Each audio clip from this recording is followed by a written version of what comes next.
ସୁଭଦ୍ରା ଯୋଜନାକୁ ନେଇ ଆସିଲା ଆଉ ଏକ ଖୁସି ଖବର।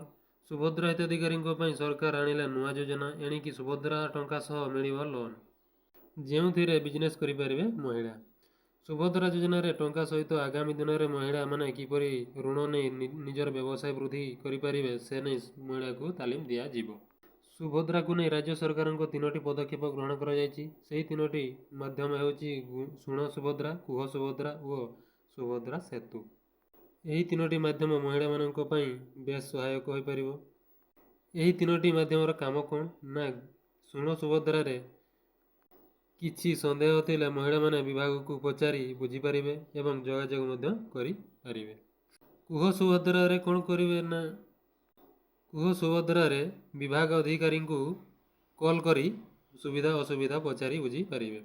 ଏବଂ 3 ନମ୍ବରରେ ଆସିଲା ସୁଭଦ୍ରା ସେତୁ। ଏହାଦ୍ୱାରା 21 ବର୍ଷ ହେବାକୁ ଥିବା ହିତାଧିକାରୀଙ୍କୁ ଯୋଡ଼ାଯାଇପାରିବ ବୋଲି ଉପମୁଖ୍ୟମନ୍ତ୍ରୀ ପ୍ରଭାତ ପରିଡ଼ା କହିଛନ୍ତି।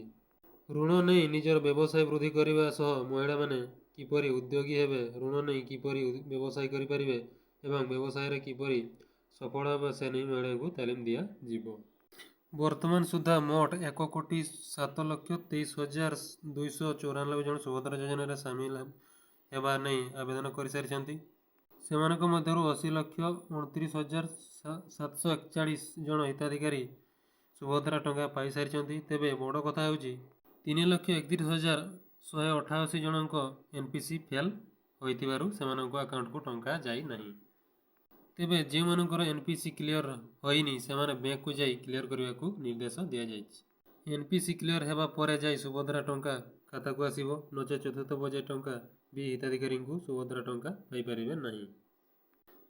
ବର୍ତ୍ତମାନ ସୁଦ୍ଧା 3ଟି ପର୍ଯ୍ୟାୟରେ 80 ଲକ୍ଷରୁ ଉର୍ଦ୍ଧ୍ୱ ହିତାଧିକାରୀଙ୍କ ଆକାଉଣ୍ଟକୁ ସୁଭଦ୍ରା ଟଙ୍କା ଯାଇ ସାରିଲାଣି। ତେବେ ଚତୁର୍ଥ ପର୍ଯ୍ୟାୟରେ ଅବଶିଷ୍ଟ ହିତାଧିକାରୀଙ୍କ ଖାତାକୁ ଟଙ୍କା ଯିବ, କିନ୍ତୁ ଏହା ପୂର୍ବରୁ କିଛି ହିତାଧିକାରୀଙ୍କ ଆକାଉଣ୍ଟରେ NPC କ୍ଲିୟର ନଥିବା ଜଣାପଡ଼ିଛି। ତେଣୁ NPC କ୍ଲିୟର ନହେଲେ ଖାତାକୁ ଟଙ୍କା ଯାଇପାରିବ ନାହିଁ।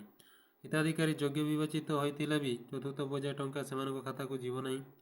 ତେଣୁ ଯେଉଁ ହିତାଧିକାରୀଙ୍କୁ ବ୍ୟାଙ୍କରୁ ଫୋନ୍ ଆସୁଛି ସେମାନେ ଯାଇ ବ୍ୟାଙ୍କକୁ ଯାଇ NPC କ୍ଲିୟର କରିଦିଅନ୍ତୁ। ତ ଭିଡ଼ିଓଟି ଭଲ ଲାଗିଲେ ଭିଡ଼ିଓଟି ଗୋଟେ ଲାଇକ୍, କମେଣ୍ଟ, ସେୟାର ଏବଂ ସବସ୍କ୍ରାଇବଟେ କରିଦେବେ।